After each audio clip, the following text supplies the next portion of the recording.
Welcome to our channel. Today we how to connect Google Drive with Dropbox, beginner guide step by step clearly.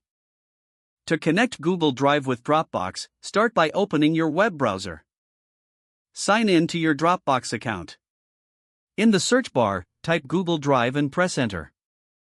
Click on the Apps option in the sidebar menu. Locate and select the Google Drive integration. You may need to click on Connect to enable the integration.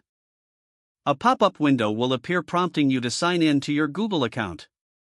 Enter your Google email address and click Next. Then, input your Google account password and click Next again.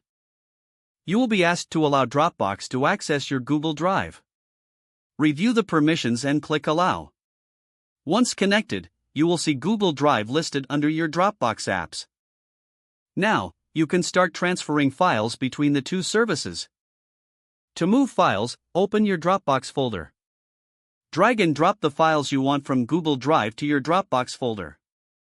You can also right-click on a file and choose the option to save directly to Dropbox. Feel free to upload new files directly from Dropbox to Google Drive as well. Confirm that your files are syncing properly by checking both accounts. That's how you connect Google Drive with Dropbox in just a few simple steps. If the page does not load, refresh the browser or try again in a private or incognito window. Make sure you are using the correct email address, then retype it carefully to avoid small typos. If your password is not accepted, use the reset option and create a new strong password you can remember. Check your spam folder for verification or security emails, then complete any requested confirmation steps.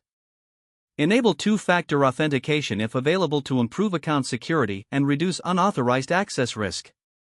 After signing in, review your profile details so your contact information and settings are accurate and current. If you see an error message, note it down and try again after restarting your device and internet connection. Log out when you finish, especially on shared devices, to keep your account and payment information secure. If the page does not load, refresh the browser or try again in a private or incognito window.